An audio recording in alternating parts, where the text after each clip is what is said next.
Qu'est-ce que l'Église? Nous avons réfléchi pendant plusieurs paraboles à son mystère, à ce qu'elle était, une adresse, une rencontre, etc., une communion. Mais qu'est-ce que l'Église? Vous connaissez la réponse d'Alfred Loisy, ce prêtre très compétent, professeur d'écriture sainte, des Écritures, qui avait travaillé sur la Bible et qui avait quitté l'Église au début du XXe siècle, au début du siècle dernier. Et il avait cette fameuse phrase assez terrible: on attendait le royaume, c'est-à-dire le royaume de Dieu. Or, c'est l'Église qui est arrivée. Laissons les querelles intellectuelles du temps de Loisy. Quand je regarde les 80 ans que j'ai eu à vivre de l'Église, avec l'Église, dans l'Église, eh bien, je ne sais pas comment je suis bâti.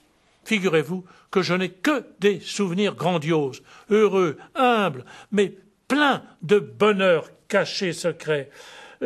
J'ai traversé 1000 changements, j'ai eu droit à 7 psautiers différents. On m'a proposé depuis l'âge de 5 ans et demi, où j'ai fait ma première communion avec bonheur, comme on disait alors, je n'ai rencontré que des prêtres amicaux, pauvres, parfois, c'est vrai, à la limite de la détresse, tellement ils portaient la détresse des autres, mais pauvres, dévoués jusqu'au sang, certains heureux, merveilleux, ou bien aller jusqu'au bout de l'offertoire de leur vie, même si c'était, comme je vous le disais, encore une fois, avec détresse. Tous portaient, imprimés dans leur cœur, la croix de Jésus.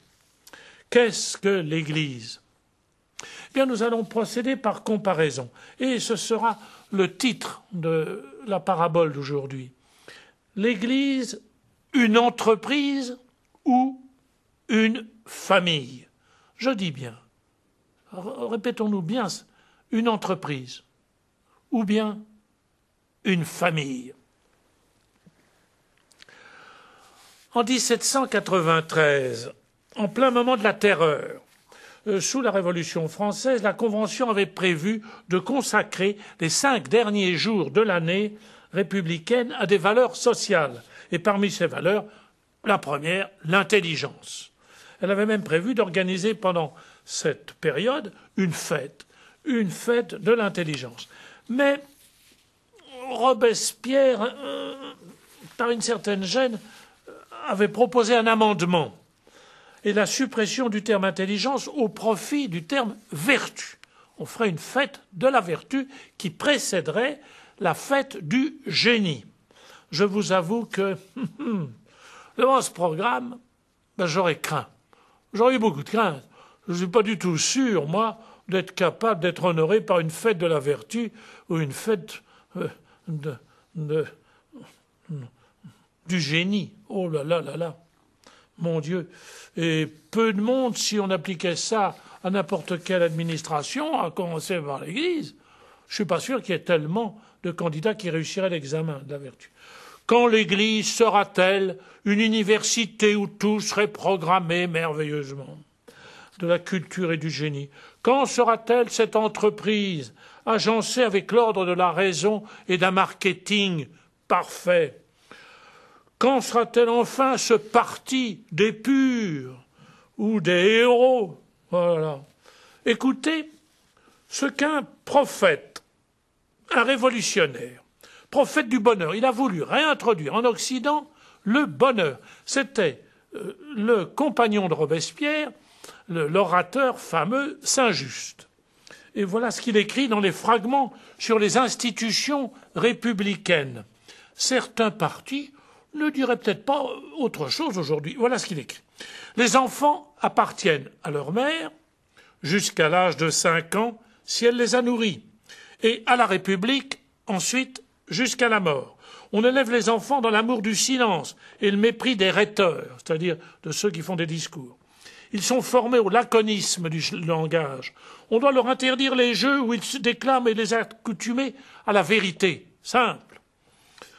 On ne peut ni frapper, ni caresser les enfants. On leur apprend le bien et on les laisse à la nature. Celui qui frappe un enfant est banni. Les enfants sont vêtus de toile dans toutes les saisons. Ils couchent sur des nattes et dorment 8 heures. Ils sont nourris en commun et ne vivent que de racines, de fruits, de légumes, de laitage, de pain et d'eau. L'éducation des enfants, depuis 10 jusqu'à 16 ans, est militaire et agricole.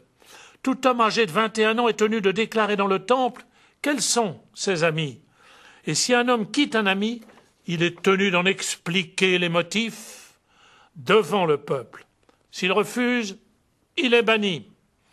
Les hommes qui auront toujours vécu sans reproche porteront une écharpe blanche à 60 ans. Moi, je me demande si j'aurais eu l'écharpe blanche.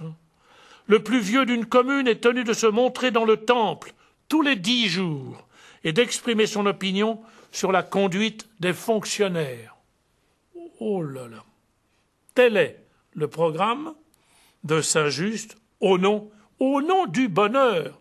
Il est compagnon de Robespierre à la Convention nationale. Voici donc comment s'exerçait l'imagination de celui qui avait introduit l'idée de bonheur dans la civilisation de la République. Le révolutionnaire Saint-Just. Mes aïeux. Tel est de son programme. Je ne suis pas sûr qu'il soit si éloigné du schéma qui gouverne plus ou moins consciemment un certain nombre de partis. Ou de certains de ce que souhaiterait pour l'Église. La tentation est chronique, il n'y a qu'à lire certains ouvrages de théologie. On voulait, selon les moments, réduire l'Église à un parti, à une entreprise, à une compagnie, une armée, une république, une démocratie, un programme éducatif où tout serait bien prévu, bien réglé. Oh, il n'y a qu'à lire certains journaux pour voir se déverser tout ce qu'on souhaiterait à partir de l'image qu'on s'est fait de l'Église, d'une Église parti, d'une Église république, d'une Église, etc., etc., etc. Or, elle n'est rien de cela. Elle est une famille. Et dans une famille, mais on sait bien que les confitures ou les plaquettes de chocolat s'en vont des tiroirs de la cuisine sans qu'on sache très bien qui les a pris. Mon Dieu, heureusement. On sait bien que les clés de la voiture de temps en temps s'égarent, on ne les a pas remis exactement à la bonne place. On sait bien que les comptes ne sont pas toujours à jour, hélas. Bien, c'est ainsi dans l'Église. Elle n'est pas simplement une entreprise, mais une famille. Heureusement.